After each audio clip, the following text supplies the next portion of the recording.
नमस्कार, welcome to रूपक्स classes. स्वागत करते हैं आप सभी लोगों को रूपक्स क्लासेस का एक नए वीडियो पे। तो आज के इस वीडियो में हम यूकेरियोटिक सेल्स के बारे में जानेंगे। यूकेरियोटिक सेल क्या है, उसमें क्या-क्या कंपोनेंट है, उसमें क्या-क्या ऑर्गेनेल्स है, इन सब के बारे में हम डिटेल्स में डिस्कस करेंगे। तो वीडियो के एंड तक जुड़े रहो, हम लोग बहुत कुछ सीखेंगे, ठीक है? तो इससे पहले हमने डिस्कस कर लिया था सेल क्या है उसके बारे में, प्रोकैरियोटिक टाइप सेल्स क्या है उसके बारे में। तो जिन्होंने भी वो वीडियो नहीं देखा, मेरे डिस्क्रिप्शन बॉक्स पे लिंक दिया हुआ है, जाके चेक कर लो, ठीक है? तो आज के वीडियो में जो हमारा टॉपिक है वो है यूकेरियोटिक सेल। अभी यूकेरियोटिक सेल स्टार्ट करने से पहले हम थोड़ा जान लेते हैं कि सेल क्या है। वैसे तो मैंने वीडियो बनाया, तो जिन्होंने भी नहीं देखा उन लोगों के लिए थोड़ा आसान होगा, इसलिए मैं थोड़ा 2 लाइन बोलूँगा, ठीक है? सेल क्या है? सेल है कुछ ऐसे छोटे-छोटे स्ट्रक्चर जो किसी भी ऑर्गेनिज्म का स्ट्रक्चर बनाते हैं। इसका मतलब कुछ ऐसे छोटे-छोटे स्ट्रक्चर जो किसी भी ऑर्गेनिज्म का स्ट्रक्चर बनाते हैं। वो ऑर्गेनिज्म जैसे कि एनिमल हो सकता है, प्लांट हो सकता है, बैक्टीरिया हो सकता है। इन सब जितने भी लिविंग ऑर्गेनिज्म है, इन सब लिविंग ऑर्गेनिज्म का स्ट्रक्चर, बॉडी स्ट्रक्चर बनाने के लिए ये सेल रिस्पॉन्सिबल है। मतलब बहुत छोटा-छोटा स्ट्रक्चर होते हैं, वो एक दूसरे के साथ जुड़-जुड़ के एक कंप्लीट बॉडी का स्ट्रक्चर बनाते हैं, ठीक है? और अगर वो बैक्टीरिया हो, बैक्टीरिया तो सिंगल सेल्ड ऑर्गेनिज्म है, तो एक सेल ही एक ऑर्गेनिज्म है, ठीक है? तो एक सेल का जो स्ट्रक्चर है, वही पूरा बैक्टीरिया का स्ट्रक्चर है, ठीक है? सो सेल जो है, वो स्ट्रक्चर बनाते हैं एक बॉडी का। तो सेल को हम क्या बोल सकते हैं? Structural unit. ऐसे छोटे-छोटे यूनिट जो बॉडी का स्ट्रक्चर बनाते हैं। उसके बाद सेल क्या है? Cell is the functional unit. Functional unit बोले तो कुछ ऐसे छोटे-छोटे स्ट्रक्चर जिसके अंदर फंक्शन होते हैं। क्या फंक्शन? अरिजीत सिंह वाला फंक्शन? नहीं, ऐसा नहीं। फंक्शन मतलब कुछ chemical reaction, protein synthesis, energy formation, ऐसे टाइप के डिफरेंट टाइप्स के फंक्शंस सेल के अंदर होते हैं, ठीक है? तो ये सब जो फंक्शंस सेल के अंदर होते हैं, ऐसे फंक्शंस के कारण ही कोई एक ऑर्गेनिज्म जीवित होते हैं, ठीक है?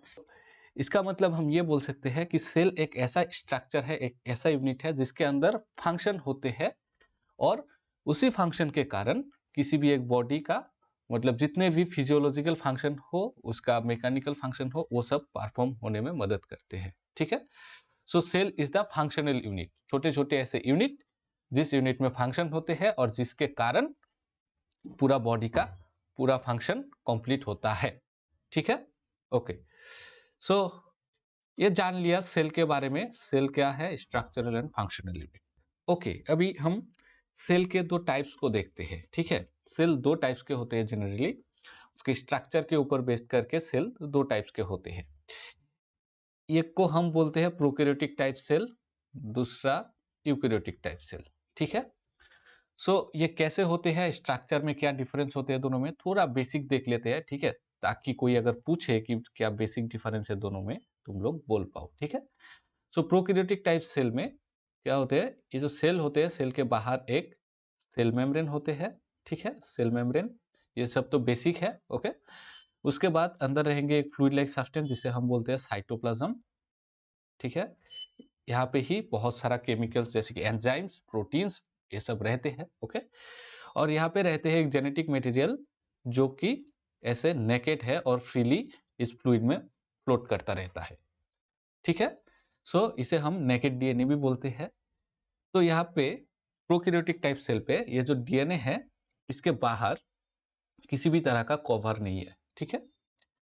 किसी भी तरह का कवर नहीं है। और यहाँ पे और एक चीज क्या है कि प्रोकैरियोटिक टाइप सेल में बहुत सारे डिफरेंट डिफरेंट ऑर्गेनल्स एब्सेंट होते हैं, जैसे कि mitochondria, Golgi bodies, endoplasmic reticulum, यह सब प्रोकैरियोटिक सेल में एब्सेंट होते हैं, ठीक है? प्रोकैरियोटिक टाइप सेल में मतलब बहुत अच्छा ऑर्गेनाइज स्ट्रक्चर नहीं मिलेंगे, बहुत सीधा साधा स्ट्रक्चर है, बहुत सिंपल, ओके? सो ऐसे होते हैं प्रोकैरियोटिक टाइप सेल, ओके?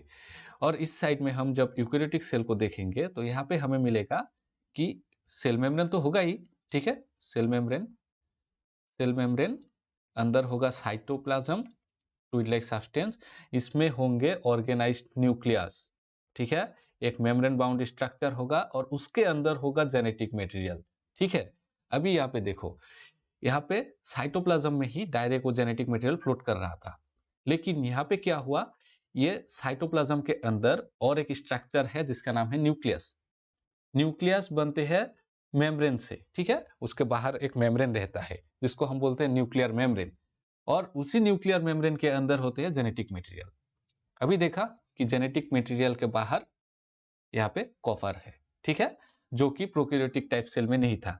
सो यूकैरियोटिक टाइप सेल में ऐसा स्ट्रक्चर होता है, और साथ में क्या होते हैं, इसे यूकैरियोटिक सेल में mitochondria, Golgi bodies, endoplasmic reticulum, ऐसे बहुत छोटे छोटे ऑर्गेनल्स होते हैं जो कि मेम्ब्रेन से बना हुआ होता है, वो सब इस साइटोप्लाज्म में फ्लोट करता रहता है। ठीक है, ओके। सो अभी हम देखते हैं कि प्रोकैरियोटिक टाइप सेल कौन से टाइप के ऑर्गेनिजम्स में मिलते हैं। अभी देखो, ऑर्गेनिजम्स में बोल रहा हूँ, ऑर्गेनिजम्स बोले तो एक कलेक्टिव टर्म है जो बैक्टीरिया को भी समझा रहा है, एनिमल्स को भी समझा रहा है, प्लांट्स को भी समझा रहा है, फंजाई को भी समझा रहा है। ठीक है, तो ऑर्गेनिजम्स बोलने से सब कुछ समझ लेना, ठीक है, बैक्टीरिया से लेके जितने भी बड़े बड़े ऑर्गेनिजम्स है, एनिमल्स है, प्लांट्स है, सब। ठीक है, ओके। तो प्रोकैरियोटिक टाइप सेल मिलते हैं किंगडम मोनेरा के ऑर्गेनिजम्स में। किंगडम मोनेरा क्या है, तुम लोगों को याद है कि नहीं, RH व्हाइटेकर ने जो 5 किंगडम क्लासिफिकेशन किया था, उसमें RH व्हाइटेकर ने क्या किया था कि जितने भी ऑर्गेनिजम्स हमारे अर्थ में है उन सबको 5 किंगडम में भाग किया था, मतलब 5 ग्रुप में भाग किया था। किस बेसिस पे, कि जिन सब का सिमिलर सिमिलर कैरेक्टर है उन सबको एक एक ग्रुप में भाग कर दिया था। ठीक है, तो इसे भाग करने के बाद हमें मिला था 5 किंगडम। ठीक है, 5 किंगडम के अंदर जो मोनेरा किंगडम है, इसमें RH व्हाइटेकर ने सभी टाइप के बैक्टीरियास को डाल दिया जो कि सिंगल सेल्ड है। ओके, बैक्टीरियास क्या होते हैं, सिंगल सेल, और साथ में जो बैक्टीरियास होते हैं उसमें होते हैं prokaryotic type cell, that is ये सीधा साधा सेल का स्ट्रक्चर बैक्टीरियास के अंदर रहते हैं। ये प्रोकैरियोटिक सेल बैक्टीरियास में मिलते हैं, और हम बोल सकते हैं कि किंगडम मोनेरा के ऑर्गेनिजम्स में मिलते हैं। ठीक है, ओके। यूकैरियोटिक सेल मिलते हैं एनिमिलिया में, ये किंगडम है। ठीक है, एनिमिलिया बोले तो जितने भी एनिमल्स है उन सब में यूकैरियोटिक टाइप सेल्स मिलेंगे। फिर प्लांटी में, प्लांट्स में मिलेंगे यूकैरियोटिक टाइप सेल। फंजाई में जितने भी फंजाई है जैसे कि मशरूम्स, इन सब में ऐसे यूकैरियोटिक टाइप सेल मिलेंगे। प्रोटिस्टा जैसे कि एमीबा, पैरामीशियम, ठीक है, इन सब में ऐसे यूकैरियोटिक टाइप सेल्स मिलते हैं। ठीक है, ओके। सो ये जो एनिमिलिया, प्लांटी एंड फंजाई है, इन सब में हमको मोस्ट ऑफ द ऑर्गेनिजम्स जो इसमें है उसमें हम देखेंगे कि ये सब मल्टी सेलुलर है, मतलब बहुत सारे सेल मिलके बनते हैं। ठीक है, और प्रोटिस्टा में जो ऑर्गेनिजम्स होते हैं ये मोस्टली यूनिसेलुलर होते हैं। ठीक है, अभी हम मेन जो हमारा टॉपिक है यूकैरियोटिक सेल, वो कैसा दिखता है, उसका स्ट्रक्चर कैसा होता है, वो सब थोड़ा डिस्कस करते हैं। ठीक है, ओके। तो सबसे पहले हम बनाएंगे एक लड्डू। ठीक है, एक लड्डू, चलो हो गया हो गया हो गया हो गया, ओके। सो ये एक बेसिक स्ट्रक्चर है। असल में सेल का स्ट्रक्चर ऐसा राउंड और ओवल ऐसा है, हमेशा ऐसा नहीं है। सेल का डिफरेंट डिफरेंट शेप्स होते हैं, डिफरेंट डिफरेंट फंक्शंस के ऊपर बेस्ड करके। जैसे कि नाव सेल तुम लोग देखे होंगे शायद, वो थोड़ा लंबा होता है ना। सो ऐसे डिफरेंट शेप्स के सेल्स होते हैं, लेकिन हम यहाँ पे समझने के लिए, एक बेसिक स्ट्रक्चर समझने के लिए हम ये राउंड शेप ले रहे हैं। ठीक है, ओके। तो सेल जो है वो क्या है, स्ट्रक्चर बनाने वाला यूनिट है। ठीक है, अभी सेल में सबसे पहले हम देखेंगे एक बाउंड्री, ठीक है, जिसे हम बोलते हैं सेल मेम्ब्रेन। ठीक है, सेल मेम्ब्रेन। तो ये सेल मेम्ब्रेन क्या है, ये सेल मेम्ब्रेन एक ऐसा बाउंड्री है जो सेल के अंदर जितने भी कॉन्स्टिट्यूएंट्स है सबको एक जगह पे रहने में मदद कर रहे हैं। ठीक है, अगर ये नहीं होता तो सेल के अंदर जितने भी चीज है वो सब बिखर जाता, एक जगह पे नहीं रहता। ठीक है, ओके। फिर हम देखेंगे सेल के अंदर फ्लूइड लाइक सब्सटेंस। सेल के अंदर होते हैं फ्लूइड लाइक सब्सटेंस जिसे हम बोलते हैं, अभी अभी बोल के आया क्या, साइटोप्लाज्म। ठीक है, साइटोप्लाज्म। ये जो फ्लूइड लाइक सब्सटेंस है, यहाँ पे बहुत सारे डिफरेंट टाइप्स के केमिकल्स होते हैं, मतलब डिफरेंट टाइप्स के एंजाइम्स होते हैं, प्रोटीन्स होते हैं। ठीक है, ये जो एरिया है, ये जो जगह है सेल का, इसमें बहुत डिफरेंट टाइप्स के फंक्शन होते हैं और ये बहुत एक्टिव होते हैं, ठीक है।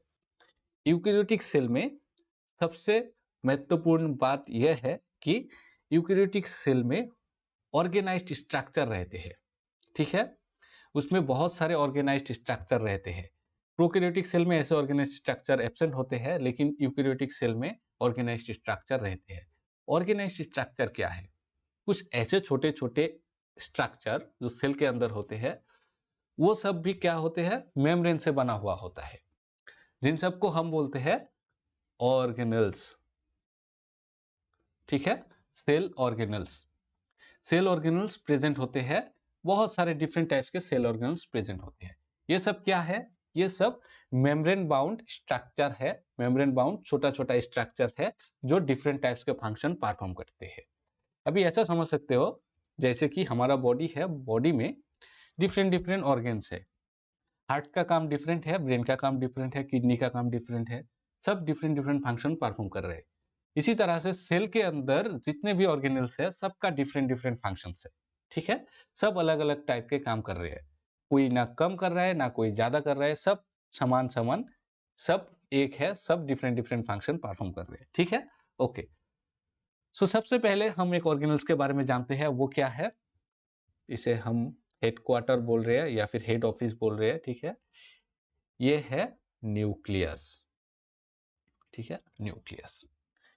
तो मैंने क्या बोला? ऑर्गेनल्स क्या है? मेम्ब्रेन बाउंड स्ट्रक्चर है, जो मेम्ब्रेन से बना हुआ स्ट्रक्चर है। तो यहाँ पे भी एक मेम्ब्रेन रहेगा, ठीक है। न्यूक्लियस में भी मेम्ब्रेन रहेगा, जिसको हम बोलेंगे न्यूक्लियर मेम्ब्रेन, ठीक है, न्यूक्लियर मेम्ब्रेन। फिर इस न्यूक्लियस के अंदर रहेंगे एक फ्लूइड लाइक सब्सटेंस, जिसे हम बोलेंगे न्यूक्लियोप्लाज्म। यहाँ पे लिखते हैं, ठीक है, न्यूक्लियोप्लाज्म, ठीक है। यहाँ पे देखो, ये जो सब्सटेंस था, ये जो फ्लूइड लाइक सब्सटेंस था, उसे हम बोल रहे थे साइटोप्लाज्म। और ये न्यूक्लियस के अंदर का जो है, उसे हम बोल रहे हैं न्यूक्लियोप्लाज्म। क्लियर? ओके। इसी न्यूक्लियोप्लाज्म में होते हैं और कुछ स्ट्रक्चर, जैसे कि एक होते हैं न्यूक्लियोलस, ठीक है, न्यूक्लियोलस। फिर होते हैं जेनेटिक मटेरियल, ठीक है। Genetic material means DNA. So DNA generally बहुत लंबा होते हैं, ठीक है, उसका लेंथ बहुत लंबा होता है। लेकिन सेल ही इतना छोटा है, और सेल के अंदर न्यूक्लियस जो है, न्यूक्लियस तो और भी छोटा है। तो इसके अंदर डीएनए रहते कैसे है? तो वो लंबा डीएनए क्या होते हैं कि कुछ प्रोटीन के साथ वो रैप होके, वो छोटा होके क्रोमोसोम बन के रहते हैं, ठीक है। तो यहाँ पे जो जेनेटिक मटेरियल मिलेंगे वो क्रोमोसोम बन के रहते हैं, ठीक है, क्रोमोसोम, ठीक है, क्रोमोसोम्स।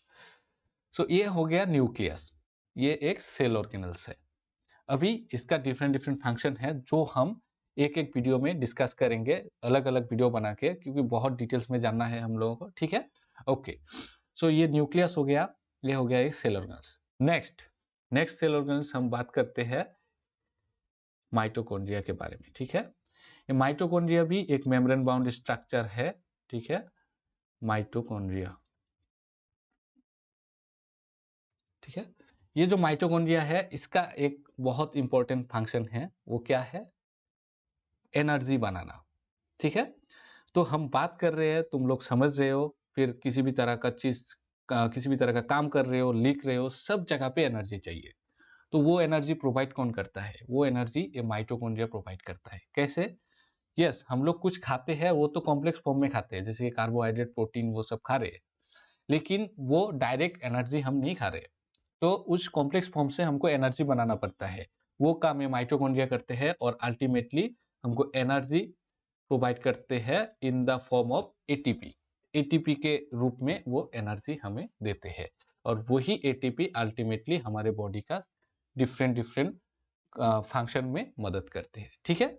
ओके, सो माइटोकॉन्ड्रिया भी एक मेम्ब्रेन बाउंड स्ट्रक्चर है, जहाँ पे मेम्ब्रेन होंगे और उसके अंदर फ्लूइड होंगे और उसके अंदर बहुत सारे फंक्शन होंगे, अल्टीमेटली एटीपी बनेंगे, ठीक है। ये सब हम डिटेल्स में एक एक वीडियो में जानेंगे, टेंशन ना ही लो, ठीक है। ओके, तो ये हो गया माइटोकॉन्ड्रिया। उसके बाद यूकेरियोटिक सेल में रहते हैं और एक स्ट्रक्चर जिसे हम बोलते हैं एंडोप्लाज्मिक रेटिकुलम, ठीक है। कुछ ऐसे स्ट्रक्चर होते हैं, ठीक है। रुको। इसे हम बोलते हैं एंडोप्लाज्मिक रेटिकुलम। ये जो एंडोप्लाज्मिक रेटिकुलम है, इसका दो टाइप होता है। एक होता है रफ एंडोप्लाज्मिक रेटिकुलम, दूसरा होता है स्मूथ एंडोप्लाज्मिक रेटिकुलम। अभी ये क्या है, देखो, जो एंडोप्लाज्मिक रेटिकुलम होते हैं, उन सब एंडोप्लाज्मिक रेटिकुलम में कुछ में राइबोसोम्स लगा हुआ होता है। राइबोसोम क्या है? राइबोसोम भी एक सेल ऑर्गेनेल्स है, ठीक है। यहाँ पे ऐसे छोटे छोटे छोटे छोटे राइबोसोम इसके ऊपर लगे हुए होते हैं। तो जिन सब एंडोप्लाज्मिक रेटिकुलम के साथ राइबोसोम्स लगे हुए होते हैं, उन सबको हम रफ एंडोप्लाज्मिक रेटिकुलम बोलते हैं। और कुछ ऐसे एंडोप्लाज्मिक रेटिकुलम होते हैं जहाँ पे राइबोसोम्स एब्सेंट होते हैं, तो ऐसे एंडोप्लाज्मिक रेटिकुलम को हम स्मूथ एंडोप्लाज्मिक रेटिकुलम बोलते हैं, ठीक है। ओके, सो ये जो एंडोप्लाज्मिक रेटिकुलम है, इन सब का मेन काम होता है सिक्रेटरी फंक्शन, ठीक है। दैट इज कहीं पे अगर कुछ ट्रांसपोर्ट करना हो, सपोज प्रोटीन को ट्रांसपोर्ट करना हो इस जगह से इस जगह तक, तो ये एंडोप्लाज्मिक रेटिकुलम करेंगे। फिर कुछ चीज अगर सेल के बाहर करना हो, तो ये भी एंडोप्लाज्मिक रेटिकुलम परफॉर्म करेंगे। तो ये कैसे करते हैं हम लोग देखेंगे, सीखेंगे, ठीक है। ओके, फिर होते हैं और एक ऑर्गेनेल्स जिसे हम बोलते हैं गोल्जी बॉडीज, ठीक है। ये भी कुछ ऐसे एंडोप्लाज्मिक रेटिकुलम के जैसा स्ट्रक्चर ही होते हैं, ठीक है। इन सब का काम क्या है, देखो, एंडोप्लाज्मिक रेटिकुलम में जनरली उसके अंदर प्रोटीन रहते हैं, ठीक है। प्रोटीन कैसे रहते हैं? प्रोटीन बनते हैं राइबोसोम्स में। तो राइबोसोम भी एक ऑर्गेनेल्स है, उसके अंदर बनेंगे प्रोटीन। प्रोटीन बनने के बाद वो घुस जाते हैं एंडोप्लाज्मिक रेटिकुलम में, ठीक है। और उसके बाद वो जो प्रोटीन है, वो प्रोटीन क्या होते हैं, एक जगह से दूसरे जगह पे ट्रांसपोर्ट किया जाता है। सो ऐसे एंडोप्लाज्मिक रेटिकुलम से प्रोटीन ऐसे मूव होके आके इस गोल्जी बॉडीज के अंदर घुस जाते हैं, ठीक है। गोल्जी बॉडीज, जीबी लिख रहे, ठीक है। और फिर गोल्जी बॉडीज के अंदर वो प्रोटीन मॉडिफाई होते हैं, और मॉडिफाई होने के बाद जहां पे वो प्रोटीन चाहिए, वहां पे एक गोल्जी बॉडीज वो प्रोटीन भेज देते हैं, ठीक है। सो ये काम होता है गोल्जी बॉडीज का, ठीक है। सो राइबोसोम का तो यहाँ पे मैंने थोड़ा बोल ही दिया। तो राइबोसोम जनरली दो यूनिट से बना होता है। राइबोसोम भी एक सेल ऑर्गेनेल्स है। सो यूकेरियोटिक एंड प्रोकैरियोटिक राइबोसोम दो डिफरेंट टाइप्स के होते हैं। प्रोकैरियोट्स में जो राइबोसोम्स मिलते हैं वो होते हैं 70S टाइप, और यूकेरियोट्स में जो राइबोसोम्स मिलते हैं वो होते हैं 80S टाइप। अब इसका मतलब क्या है? इसका मतलब डिटेल्स में देखेंगे, टेंशन मत करो, ओके। सो यहाँ पे बस याद रखो कि प्रोकैरियोटिक का 70S टाइप होता है, यूकेरियोटिक का 80S टाइप होता है, ठीक है। तो ये राइबोसोम बनते हैं दो सब यूनिट से, एक को हम बोलते हैं स्मॉल सब यूनिट और दूसरे को हम बोलते हैं लार्ज सब यूनिट, ठीक है। तो इसी राइबोसोम में बनते हैं प्रोटीन। तो यूकेरियोटिक में ये 80S टाइप के राइबोसोम होते हैं, ठीक है। तो ये है राइबोसोम, ठीक है। ओके, और एक टाइप के सेल ऑर्गेनेल्स है जिसे हम बोलते हैं लाइसोसोम, ठीक है। लाइसोसोम, इस लाइसोसोम का काम क्या है? सपोज सेल के अंदर किसी भी तरह का सेल ऑर्गेनेल्स मर गया, तो वो जाके उस सेल ऑर्गेनेल्स के साथ बाइंड होगा, और उसके बाद इसके अंदर से छोड़ देगा बहुत सारा डिफरेंट टाइप्स का एंजाइम्स। एंजाइम्स क्या करेगा? उस ऑर्गेनेल्स को डाइजेस्ट करेगा, ठीक है, उसे पचा देगा, और उसके बाद सेल के बाहर उसे भेज देगा, ठीक है। ओके, सो ऐसा काम होता है। और साथ में सपोज यहाँ पे किसी भी तरह का बैक्टीरिया या फिर वायरस सेल के अंदर घुस गया, तो ये लाइसोसोम वहां पे जाके उसके साथ बाइंड होगा, उसके अंदर से वो एंजाइम्स निकालेगा, और उस बैक्टीरिया या फिर वायरस को वो डाइजेस्ट करेगा, और उसके बाद सेल के बाहर निकाल देगा। तो ये प्रोटेक्शन ये लाइसोसोम देता है, ठीक है। ओके, तो ऐसे डिफरेंट टाइप्स के सेल ऑर्गेनेल्स सेल में प्रेजेंट होते हैं, जिसका डिफरेंट डिफरेंट फंक्शंस होता है। सब एक साथ मिलके मिलजुल के सब काम करते हैं, और इसी के लिए हमारा जो जीवन है ये चल रहा है, और हम लिविंग है, ठीक है। ओके, सो ये सब जान लिया, ये सब है ऑर्गेनल्स। ये सब सोचो कि ये सब बॉडी का ऑर्गन के जैसा है, ठीक है। बॉडी का ऑर्गन के जैसा जो डिफरेंट डिफरेंट फंक्शंस परफॉर्म करते हैं, उसी तरह ऑर्गेनल्स भी ऐसे सेल के अंदर छोटे छोटे स्ट्रक्चर होते हैं जो डिफरेंट डिफरेंट फंक्शंस सेल में परफॉर्म करते हैं, ठीक है। ओके, अभी सेल के अंदर एक बहुत ही इंपॉर्टेंट और एक चीज है, क्या है? साइटोस्केलेटन। साइटोस्केलेटन बोले तो स्केलेटन, स्केलेटन तो सुना ही होगा, है ना। स्केलेटन क्या है? जो हड्डी हमारे बॉडी में है, जितने भी हड्डी है, वो हमें एक बेसिक स्ट्रक्चर दे रहे हैं, है ना। वो हमारा स्ट्रक्चर बना के रखने में मदद कर रहे हैं, बॉडी का स्ट्रक्चर बनाने में मदद कर रहे हैं। उसी तरह से ये सेल है, सेल के अंदर भी होते हैं साइटोस्केलेटन, ठीक है। ये कुछ फाइबर लाइक स्ट्रक्चर होते हैं जो कि प्रोटीन से बनते हैं, वो सेल के अंदर ऐसे बिखरा हुआ होता है, और ऐसे साइटोस्केलेटन के कारण ही एक सेल का प्रॉपर शेप बना हुआ होता है, ठीक है। तो ऐसे साइटोस्केलेटन सेल के अंदर प्रेजेंट होते हैं, ठीक है, स्केलेटन, ठीक है, साइटोस्केलेटन। सो ये सब हम एक एक करके डिटेल्स में डिस्कस करेंगे, तो वीडियो के साथ जुड़े रहो। नेक्स्ट वीडियो में हम न्यूक्लियस हो या फिर माइटोकॉन्ड्रिया हो, किसी भी एक ऑर्गेनेल्स के बारे में जानेंगे, उसके बाद एक एक करके सभी ऑर्गेनेल्स के बारे में हम जानेंगे, ठीक है। तो टेंशन मत लो, बहुत इजी चीज है, कुछ बेसिक स्ट्रक्चर जो तुम लोग को याद करना है, और हाँ, डायग्राम ड्रॉ करो, डायग्राम ड्रॉ करने से बहुत सारा चीज क्लियर हो जाएगा। और मिलेंगे नेक्स्ट वीडियो में, तब तक के लिए अपना ख्याल रखो, अपनों का ख्याल रखो। जय हिंद।